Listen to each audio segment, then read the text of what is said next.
ವೀಕ್ಷಕರೇ, ಇಲ್ಲಿಂದ ಸುಮಾರು 52 ವರ್ಷಗಳ ಹಿಂದೆ ಇಷ್ಟು ಎತ್ತರ ಇರುವಂತ ಈ ಪರ್ವತ ಶ್ರೇಣಿಗಳ ಬಳಿ ಇರುವ ಎತ್ತರದ ಪರ್ವತವೊಂದಕ್ಕೆ ಹಾರಾಡುತ್ತಿದ್ದಂತ ವಿಮಾನವೊಂದು ಬಂದು ಬಲವಾಗಿ ಡಿಕ್ಕಿ ಹೊಡೆದಿತ್ತು. ಅಚ್ಚರಿಯ ವಿಷಯ ಏನಂದ್ರೆ, ಹಾಗೆ ಡಿಕ್ಕಿ ಹೊಡೆದು ಚೂರಾದಂತ ಈ ಒಂದು ವಿಮಾನ ಮುಂದೆ ಯಾರಿಗೂ ಕೂಡ ಗೊತ್ತಾಗದ ರೀತಿಯಲ್ಲಿ ಅತ್ಯಂತ ನಿಗೂಢವಾಗಿ ಕಣ್ಮರೆಯಾಗುತ್ತೆ. ಈ ವಿಚಿತ್ರ ಘಟನೆ ಜರುಗಿದ್ದು ದಕ್ಷಿಣ ಅಮೆರಿಕಾದಲ್ಲಿ. ಈ ಖಂಡದ ಪಶ್ಚಿಮಕ್ಕೆ 8900 ಕಿಲೋಮೀಟರ್ಗೂ ಹೆಚ್ಚು ವಿಶಾಲವಾಗಿ ಹಬ್ಬಿರುವಂತಹ ಆಂಡೀಸ್ ಪರ್ವತ ಶ್ರೇಣಿಗಳ ತಪ್ಪಲುಗಳಲ್ಲಿ ಈ ಒಂದು ಘಟನೆ ಸಂಭವಿಸಿತ್ತು. ಜಗತ್ತಲ್ಲೆಲ್ಲೂ ಕೂಡ ಕಾಣಸಿಗದಷ್ಟು ಎತ್ತರವಾದಂಥ ಕಡಿದಾದ ಪರ್ವತಗಳ ಕೊರಕಲುಗಳು ಇಲ್ಲಿ ನೋಡೋದಕ್ಕೆ ಸಿಗ್ತವೆ. ಇಲ್ಲಿರುವಂಥ ಪರ್ವತಗಳಲ್ಲಿ ಅನೇಕವು 15,000 ಅಡಿಗಳಿಗೂ ಹೆಚ್ಚು ಎತ್ತರ ಇವೆ. ಇಲ್ಲಿಗೆ ಹೋದರೆ ಎತ್ತರದ ಶಿಖರಗಳು ಹಾಗೂ ಸುತ್ತಲೂ ಕವಿದ ದಟ್ಟ ಮಂಜಿನ ಹೊರತಾಗಿ ಬೇರೇನು ಕೂಡ ನಿಮಗೆ ಕಾಣಿಸಲ್ಲ. ಇದು ಜನರೇ ಇಲ್ಲದ, ಜೀವಿಗಳೇ ಇಲ್ಲದ ನಿರ್ಜನ ಪ್ರದೇಶ. ಇಲ್ಲಿ ಈ ಘಟನೆ ನಡೆದಂತ ಕೆಲ ಸಮಯದ ಬಳಿಕ ಆ ವಿಮಾನದ ಚೂರಾದಂಥ ಅವಶೇಷಗಳು ಅಲ್ಲಿ ಇಲ್ಲಿ ಸಿಕ್ಕಾಗ ಇದರಲ್ಲಿ ಪ್ರಯಾಣ ಮಾಡ್ತಿದ್ದವರು ಖಂಡಿತ ಒಬ್ರು ಕೂಡ ಉಳಿದೆ ಸತ್ತು ಹೋಗಿರಬಹುದು ಅಂತ ಭಾವಿಸಿ ಇನ್ನು ಈ ಒಂದು ಹುಡುಕಾಟದ ಕಾರ್ಯವನ್ನು ನಿಲ್ಲಿಸೋದೇ ಸೂಕ್ತ ಅಂತ ತೀರ್ಮಾನಿಸಿ ಅಲ್ಲಿಂದ ತಂಡಗಳು ಅದನ್ನ ನಿಲ್ಲಿಸಿದ್ವು. ನಿಧಾನವಾಗಿ ದಿನ ಕಳೆದ ಹಾಗೆ ಜನರು ಕೂಡ ಇದನ್ನ ಮರೆತು ಹೋದ್ರು. ಆದ್ರೆ ಮುಂದಿನ 2.5 ತಿಂಗಳ ಬಳಿಕ, ಅಂದ್ರೆ ಈ ದುರ್ಘಟನೆ ನಡೆದಂತ 72 ದಿನಗಳ ನಂತರ ಅದೇ ಫ್ಲೈಟ್ 571 ವಿಮಾನದಿಂದ ಸಂದೇಶವೊಂದು ಕೇಳ್ಬಂತು. ಯಾವ ವಿಮಾನ ನಾಮಶೇಷವಾಗಿದೆ ಅಂತ ನಂಬಲಾಗಿತ್ತು ಆ ಒಂದು ಫ್ಲೈಟ್ನಿಂದ ಬಂದಂತ ಅನಿರೀಕ್ಷಿತವಾದಂತ ಈ ಒಂದು ಸಿಗ್ನಲ್ ಎಲ್ಲರನ್ನೂ ಕೂಡ ಅಚ್ಚರಿಗೆ ಗುರಿ ಮಾಡಿತ್ತು. ವೀಕ್ಷಕರೇ, ಒಂದು ಕಾಲದಲ್ಲಿ ಇಡೀ ಅಮೆರಿಕವನ್ನೇ ಬೆಚ್ಚಿ ಬೀಳಿಸಿ ವಿಶ್ವಾದ್ಯಂತ ಸುದ್ದಿಯಲ್ಲಿ ಇದ್ದಂತ ಈ ಫ್ಲೈಟ್ 571 ವಿಮಾನದ ಈ ನಿಗೂಢ ಪ್ರಕರಣದ ಕುರಿತಾಗಿ ರೋಚಕ ವಿವರಗಳನ್ನ ಈ ಮುಂದೆ ತಿಳಿತಾ ಹೋಗೋಣ.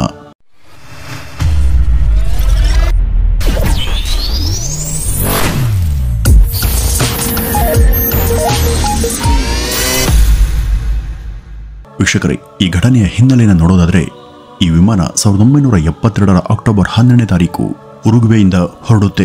ಅದು 40 ಜನ ರಗ್ಬಿ ಆಟಗಾರನ ಹೊತ್ತೊಯ್ತಾ ಇತ್ತು. ಅವರು ಸ್ಯಾಂಟಿಯಾಗೋಗೆ ಹೊರಟಿದ್ರು. ಅಲ್ಲಿ ಅವರ ರಗ್ಬಿ ಪಂದ್ಯ ನಡೆಯಲಿತ್ತು. ವಿಮಾನದಲ್ಲಿ 40 ಪ್ರಯಾಣಿಕರ ಜೊತೆ 5 ಜನ ಸಿಬ್ಬಂದಿ ಕೂಡ ಇದ್ರು. ಅವರೆಲ್ಲ ಸೇರಿ ಒಟ್ಟು 45 ಜನ ಅದರೊಳಗಿದ್ರು. ವಿಮಾನ ಹಾರಾಡುವಾಗ ಅದು ಅರ್ಜೆಂಟೀನಾ ಹಾಗೂ ಚಿಲಿ ದೇಶಗಳನ್ನು ಕೂಡ ಹಾದು ಹೋಗಬೇಕಿತ್ತು. ಈ ರೀತಿ ಹೋಗುವಾಗ ಅಲ್ಲಿ ದಟ್ಟವಾಗಿ ಹಬ್ಬಿದಂತ ಆಂಡೀಸ್ ಪರ್ವತ ಶ್ರೇಣಿಯನ್ನು ಕೂಡ ಇವು ದಾಟಬೇಕು. ಇಲ್ಲಿ ದಟ್ಟ ಮಂಜಿನಿಂದಾಗಿ ಆವರಿಸಿರುವಂತ ಕತ್ಲಲ್ಲಿ ಹಲವು ಸಲ ದಾರಿ ಕಾಣದ ವಿಮಾನಗಳು ಎಮರ್ಜೆನ್ಸಿ ಲ್ಯಾಂಡಿಂಗ್ ಅನ್ನು ಕೂಡ ಮಾಡಬೇಕಾಗಿ ಬರುತ್ತೆ. ಉರುಗ್ವೆಯಿಂದ ಸ್ಯಾಂಟಿಯಾಗೋಗೆ ಇರುವಂತ ಅಂತರ 180 ಕಿಲೋಮೀಟರ್ ಮಾತ್ರ. ಈ ಒಂದು ಅಂತರವನ್ನು ಕ್ರಮಿಸೋದಿಕ್ಕೆ ವಿಮಾನ ಮೊದಲು ಮಧ್ಯದಲ್ಲಿ ಬರುವಂತಹ 15,000 ಅಡಿಗಳಿಗೂ ಹೆಚ್ಚು ಎತ್ತರದ ಪರ್ವತಗಳನ್ನ ಹಾದು ಹೋಗಬೇಕು.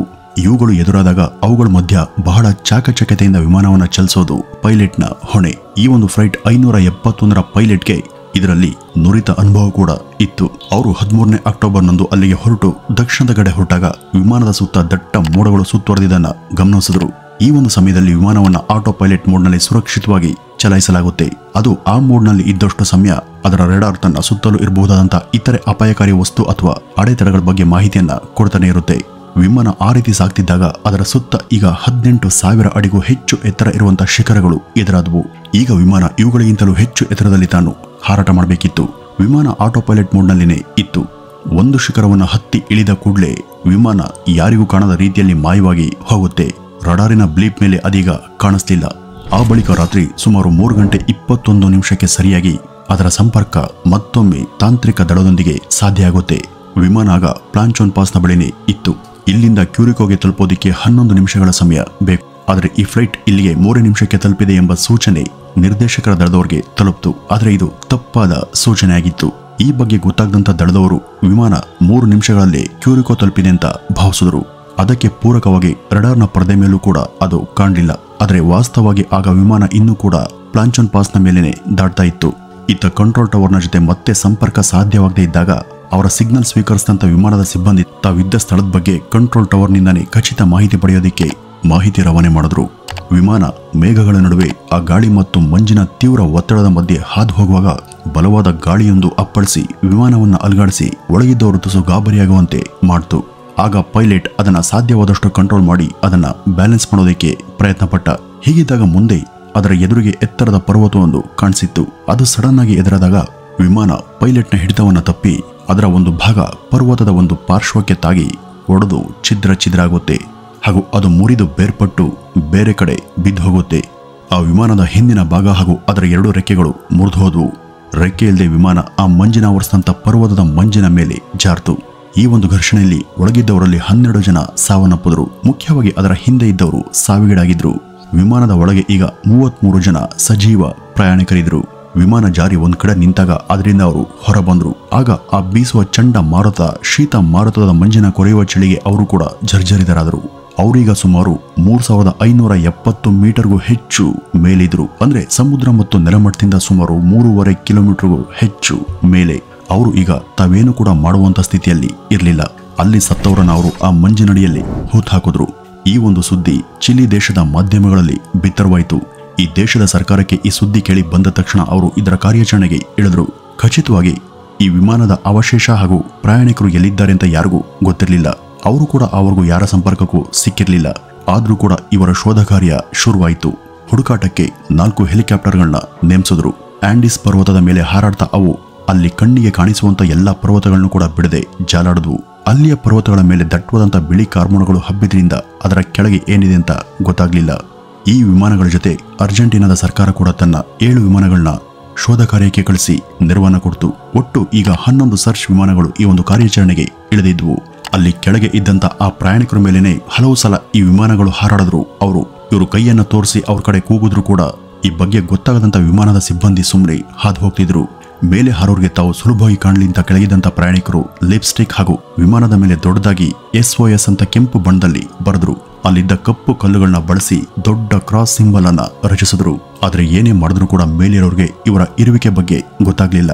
ಕೊನೆಗೆ 21ನೇ ಅಕ್ಟೋಬರ್ನಂದು ಈ ಕಾರ್ಯಾಚರಣೆಯನ್ನು ನಿಲ್ಲಿಸಿ ಅವರೆಲ್ಲ ಸತ್ತು ಹೋಗಿದ್ದಾರೆ ಅಂತ ಇವರು ವಾಪಸ್ಸಾದ್ರು. ಪ್ರಯಾಣಿಕರಲ್ಲಿ ಒಬ್ಬರು ಬಳಿ ಒಂದು ಸಣ್ಣ ರೇಡಿಯೋ ಇತ್ತು. ಅದಕ್ಕೆ ರೇಡಿಯೋ ಸಿಗ್ನಲ್ ಸಿಗ್ತಾ ಇತ್ತು. ಅದರಲ್ಲಿ ಸರ್ಕಾರ ಕಾರ್ಯಾಚರಣೆ ನಿಲ್ಲಿಸಿದ ಬಗ್ಗೆ ಕೇಳದಂತ ಪ್ರಯಾಣಿಕರು ಈ ಬಗ್ಗೆ ತೀವ್ರ ಬೇಸರಕ್ಕೆ ಒಳಗಾದ್ರು. ಅವರು ಉಳಿಯೋದಕ್ಕಿದ್ದಂತ ಕೊನೆಯ ಅವಕಾಶ ಕೂಡ ಕೈತಪ್ಪು ಹೋಗಿತ್ತು. ಇದಾಗಿ 8 ಜನ ಮೈ ಮೇಲಾದಂತ ಗಾಯಗಳ ಪರಿಣಾಮ ಸಾವನ್ನಪ್ಪಿದ್ರು. ಈಗ ಅಲ್ಲಿ ಕೇವಲ 25 ಜನ ಮಾತ್ರ ಉಳಿದ್ರು. ಜೀವಂತವಾಗಿದ್ದವರು ಬದುಕೋದಕ್ಕೆ ಈಗ ಹೋರಾಟವನ್ನ ನಡೆಸಬೇಕಿತ್ತು. ವಿಮಾನದ ಒಳ ಬಂದು ಅದರ ಬಾಗಿಲನ್ನ ಹಾಕಿ ಕೊರೆಯುವ ಚಳಿ ಮತ್ತು ಶೀತ ಗಾಳಿಯಿಂದ ಅವರು ರಕ್ಷಣೆ ಪಡೆದ್ರು. ಅದರ ಕುಶನನ್ನು ಕಿತ್ತು ಕಾಲಿಗೆ ಸ್ನೋ ಶೂವನ್ನ ಮಾಡಿಕೊಂಡ್ರು. ಪ್ಲಾಸ್ಟಿಕ್ ಹಾಗೂ ಗಾಜನ್ನ ಬಳಸಿ ಕೆಲ ಬ್ಯಾಗು ಮತ್ತು ಸ್ವೆಟರ್ಗಳನ್ನ ತಯಾರಿಸಿಕೊಂಡ್ರು. ಅವ್ರ ಬಳಿ ಇದ್ದಂತ ಆಹಾರ, ಕೆಲವು ಡ್ರೈ ಫ್ರೂಟ್ಸ್, ಜಾಮ್ ಡಬ್ಬಿಗಳು, ಬ್ರೆಡ್ ಹಾಗೂ ಸ್ವಲ್ಪ ಪ್ರಮಾಣದ ನೀರು ಮಾತ್ರ ಉಳಿದಿತ್ತು. ಇದಿಷ್ಟನ್ನೇ ತಿಂದು ಅವರೀಗ ಬದುಕುಳಿಬೇಕಿತ್ತು. ಈ ಪರ್ವತಗಳ ಮೇಲೆ ಚಳಿ ಎಷ್ಟಿತ್ತು ಅಂದ್ರೆ ಕೆಲವು ಸಲ ಬಿಸಿಲು ಕೂಡ ಅಷ್ಟೇ ಇರ್ತಾ ಇತ್ತು. ಆ ಝಳದಿಂದ ಕಣ್ಣು ಹಾಗೂ ಚರ್ಮಕ್ಕೆ ಆಗುವಂತ ಹಾನಿಯಿಂದ ಅವರು ರಕ್ಷಿಸಿಕೊಳ್ಬೇಕಾದಂಥ ಅನಿವಾರ್ಯತೆ ಇತ್ತು. ಏನೇ ಆದ್ರೂ ಕೂಡ ಅದು ಅತ್ಯಂತ ವಿಷಮ ಪರಿಸ್ಥಿತಿ. ಅಲ್ಲಿ ಆಹಾರಕ್ಕೆ ಕೊರತೆ ಇತ್ತು. ಇದ್ದ ಆಹಾರ ಎಲ್ರಿಗೂ ಸಾಲುವಷ್ಟಿರಲಿಲ್ಲ. ಅಲ್ಲಿ ಸಿಕ್ಕಂತ ಮಂಜಿನ ನೀರನ್ನೇ ಸಂಗ್ರಹಿಸಿ ಅವರು ಕುಡಿದ್ರು. ಆ ಕೊರೆಯುವ ಶೀತ ಹಾಗೂ ಬಿಸಿಲಿನ ಝಳಕ್ಕೆ ಅವರು ಅನಾರೋಗ್ಯಕ್ಕೆ ಒಳಗಾದ್ರು. ಅವರಿದ್ದಂಥ ಜಾಗದಿಂದ ಕೆಳಗಡೆ ಇಳಿಯೋದಕ್ಕಾಗ್ಲಿ ಬೇರೆ ಕಡೆ ಹೋಗೋದಕ್ಕಾಗ್ಲಿ ಸಾಧ್ಯನೇ ಇರಲಿಲ್ಲ. ಅಲ್ಲಿಯ ತಾಪಮಾನ -35 ಡಿಗ್ರಿಗಿಂತನೂ ಕೂಡ ಹಲವು ಸಲ ಕಡಿಮೆ ಇರ್ತಾ ಇತ್ತು. ಇಂಥ ಪರಿಸ್ಥಿತಿಯಲ್ಲಿ ಹೆಚ್ಚು ಕಾಲ ಇರೋದು ಅತ್ಯಂತ ಕಠಿಣ. ಅಲ್ಲಿ ಅನಾರೋಗ್ಯದಿಂದ ಸತ್ತವರ ದೇಹವನ್ನು ಬಗ್ದು ಅವರ ಮಾಂಸ ಹಾಗೂ ಹೊಟ್ಟೆಯಲ್ಲಿದ್ದಂಥ ನೀರು ಹಾಗೂ ಇತರ ದ್ರವವನ್ನ ಬೇರೆ ವಿಧಿಯಿಲ್ಲದೆ ಅವರು ಸೇವಿಸೋದಕ್ಕೆ ಶುರು ಮಾಡಿದ್ರು. ಹಸಿವು ಹಾಗೂ ದಾಹ ಮತ್ತೆ ಬದುಕಬೇಕು ಎಂಬ ಹಠ ಅನ್ನೋದು ಅವರನ್ನ ಹೀಗೆಲ್ಲ ಮಾಡಿಸ್ತಾ ಇತ್ತು.